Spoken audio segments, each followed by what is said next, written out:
हरे कृष्णा, राधे राधे। आज इस वीडियो में आपको षटतिला एकादशी व्रत की दो पौराणिक, पुण्यदायी और महाफलकारी व्रत कथा को सुनाती हूँ। इस एक ही वीडियो में आपको दो व्रत कथा सुनाऊंगी। षटतिला एकादशी के इस पौराणिक महत्तम को सुनने मात्र से हमारा कल्याण होता है। मां लक्ष्मी अपनी कृपा हम पर बरसाती है, क्योंकि उन्हें श्री हरि की कथा कहने सुनने वाले बहुत प्रिय होते हैं। साथ ही हमें श्री हरि का प्रेम और आशीर्वाद भी मिलता है। पद्म पुराण में विभिन्न एकादशियों का वर्णन किया गया है। उसी पुराण के एक अंश को लेकर हम षटतिला एकादशी व्रत कथा का श्रवण और ध्यान करेंगे।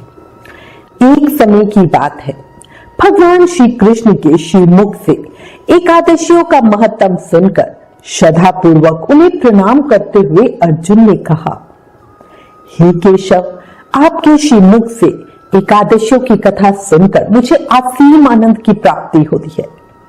हे मधुसूदन, कृपया कर अन्य एकादशियों का महत्तम सुनाने की भी अनुकंपा करें। तब भगवान श्री कृष्ण बोले, हे अर्जुन, अब मैं तुम्हें माघ माह के कृष्ण पक्ष की षटतिला एकादशी व्रत की कथा सुनाता हूं, ध्यान पूर्वक सुनो।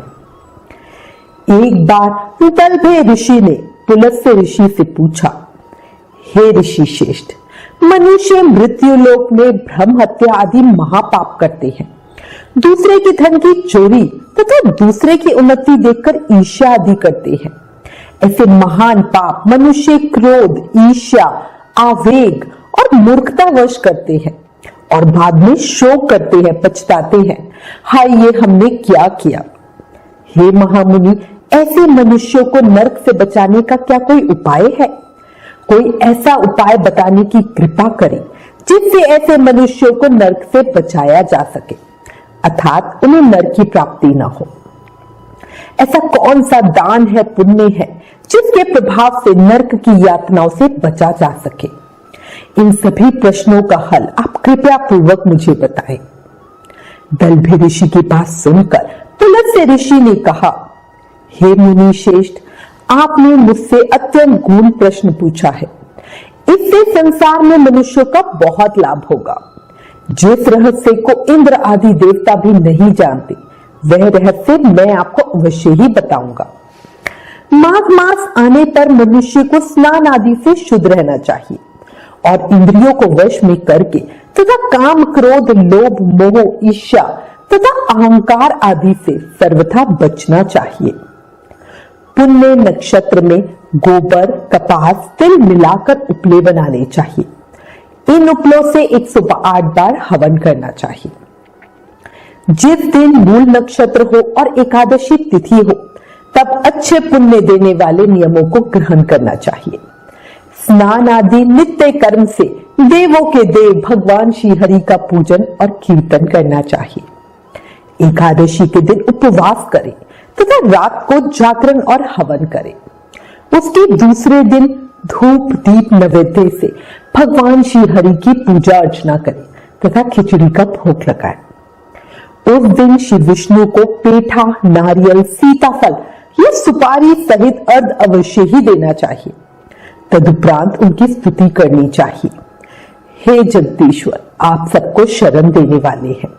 आप संसार में डूबे हुए का उद्धार करने वाले हैं। हे कमल नयन, हे मधुसूदन, हे जगन्नाथ, हे पुंडरीकाक्ष, आप लक्ष्मी सहित मेरे इस तुच्छ अर्घ को स्वीकार कीजिए। इसके पश्चात ब्राह्मण को जल से भरा घड़ा और तिल दान करने चाहिए। यदि संभव हो तो ब्राह्मण को गौ और तिल दान भी करना चाहिए। इस प्रकार मनुष्य जितने तिलों का दान करता है, वह उतने ही सहस्त्र वर्ष स्वर्ग में वास करता है। तिल स्नान, तिल का उपटन, तिलोदक यानी तिलांजलि प्रदान करना, तिल का हवन, तिल का भोजन, तिल का दान, इस प्रकार 6 रूपों में तिल का प्रयोग षटतिला कहलाता है। इससे अनेक प्रकार के पाप नष्ट हो जाते हैं। इतना कह के पुलस्त्य ऋषि ने कहा, अब मैं एकादशी की कथा कहता हूं, ध्यान से सुनो। एक बार नारद मुनि ने भगवान श्री हरि से षटतिला एकादशी का महत्तम पूछा, तो वे बोले, हे प्रभु, आप मेरा प्रणाम स्वीकार करें। षटतिला एकादशी के उपवास का क्या पुण्य है, उसकी क्या कथा है, कृपया कर ये सब मुझसे कहिए। नारद जी की प्रार्थना सुनकर भगवान श्री हरि ने कहा, हे नारद, मैं तुम्हें प्रत्यक्ष देखा सत्य वृतांत सुनाता हूं, ध्यान पूर्वक श्रवण करो। प्राचीन काल में मृत्यु लोक में एक ब्राह्मणी रहती थी। वह सदैव व्रत और पूजा पाठ किया करती थी। एक समय वह 1 मास तक व्रत करती रही। इससे उसका शरीर अत्यंत दुर्बल हो गया। यद्यपि वे अत्यंत बुद्धिमान थी, फिर भी उसने कभी देवताओं या ब्राह्मणों के निमित्त अन्न या धन का दान नहीं किया। इससे मैंने सोचा कि ब्राह्मणी ने व्रत आदि से अपना शरीर तो शुद्ध कर लिया, अब इसे विष्णु लोक तो अवश्य ही मिल जाएगा, परंतु इसने कभी अन्न या दान नहीं दिया, इससे इसकी तृप्ति होना कठिन है। भगवान ने आगे कहा, ऐसा सोचकर मैं भिखारी के वेश में मृत्यु लोक में उस ब्राह्मणी के पास गया और उससे भिक्षा मांगी। उस समय भी वह ब्राह्मणी पूजा कर रही थी। मुझे द्वार पर आया देखकर उसने जाने का इशारा किया, पर मैं वहीं खड़ा रहा, जिससे चिढ़कर उस ब्राह्मणी ने मेरी और एक मिट्टी का ढेला फेंक दिया और मैं वहीं लेकर वापस आ गया। कुछ समय के बाद वह ब्राह्मणी भी शरीर त्याग कर स्वर्ग में आ गई। उस ब्राह्मणी को मिट्टी का दान करने से स्वर्ग में सुंदर कंचन महल मिला, परंतु उसने अपने घर को अन्न आदि सभी सामग्रियों से शून्य पाया।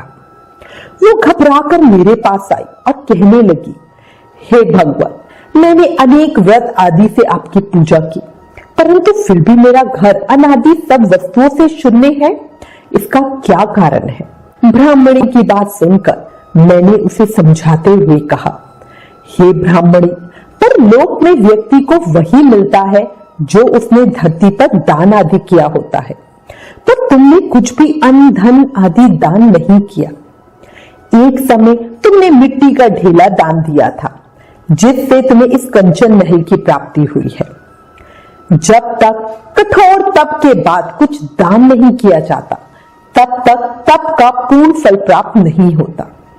विशेषकर षटतिला एकादशी के दिन तो दान अवश्य ही करना चाहिए। इस दिन तिल और तिल से बनी वस्तुओं का दान करना सबसे ज्यादा शुभ होता है। इस पर वह ब्राह्मणी बहुत दुखी हुई और मुझसे प्रार्थना करने लगी। तब मैंने उससे कहा, तुम अपने घर जाओ, वहां देव स्त्रियां आएंगी तुम्हें देखने के लिए, तुमसे मिलने के लिए। उस समय तुम द्वार मत खोलना और उनसे कहना कि वो अपने एकादशी पुण्य को तुम्हें दे और तुम्हें षटतिला एकादशी का पुण्य और विधि सुनाए, तभी द्वार खोलना। मेरे ऐसे वचन सुनकर वो अपने घर गई।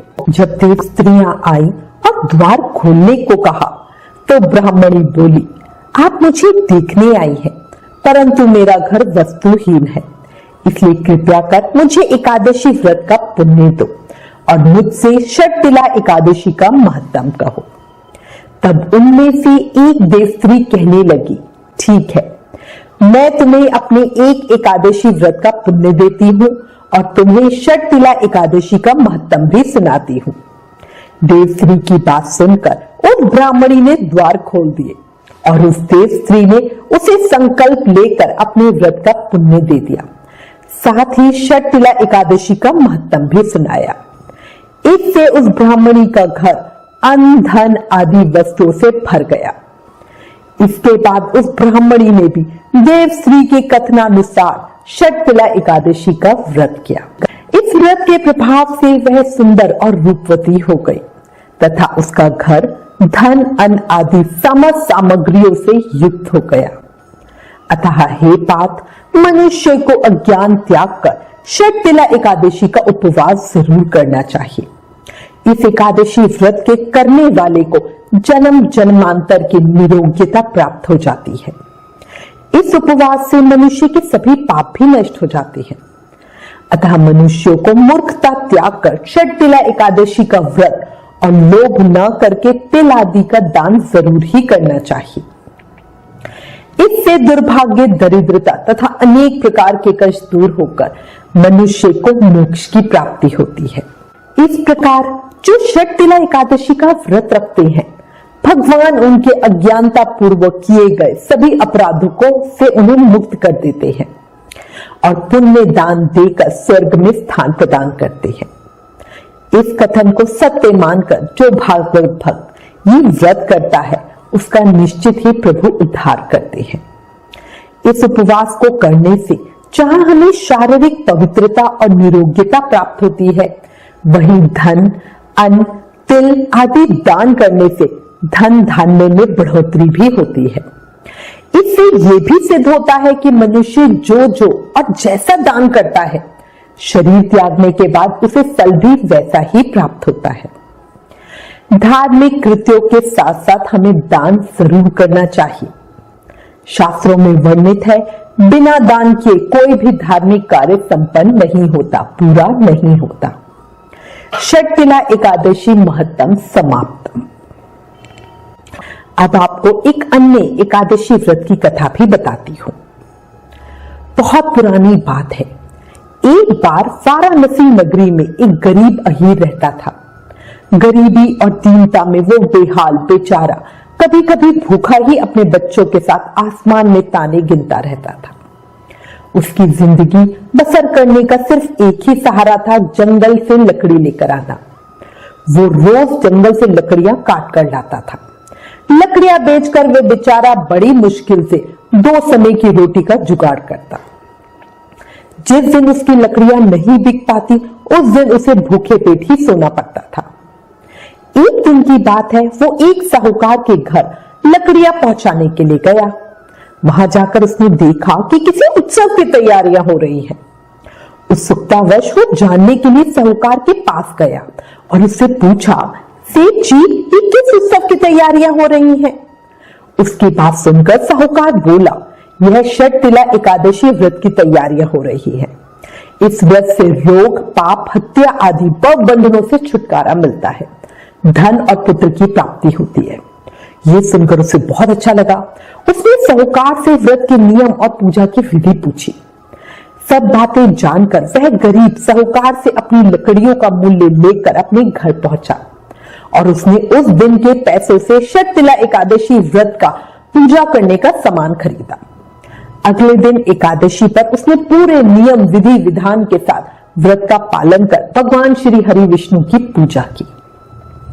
उसके व्रत रखने और पूजा करने से भगवान बहुत प्रसन्न हुए, जिसके परिणाम स्वरूप वो कंगाल से धनवान हो गया और वाराणसी नगरी में ही एक विशिष्ट व्यक्ति के रूप में सम्मानित किया जाने लगा। इसलिए सभी प्रेम से, भाव से इस व्रत को जरूर करें और ज्यादा से ज्यादा भजन कीर्तन और नाम जाप करें। याद रखो, कलयुग केवल नाम आधारा। सिर्फ नाम जाप करके ही हमें प्रेम, भक्ति, मुक्ति मिल सकती है। इसलिए ज्यादा से ज्यादा नाम जाप करो। हरे कृष्ण कृष्ण कृष्ण हरे हरे, हरे राम राम राम हरे हरे। ओम नमो नारायणाय नमः।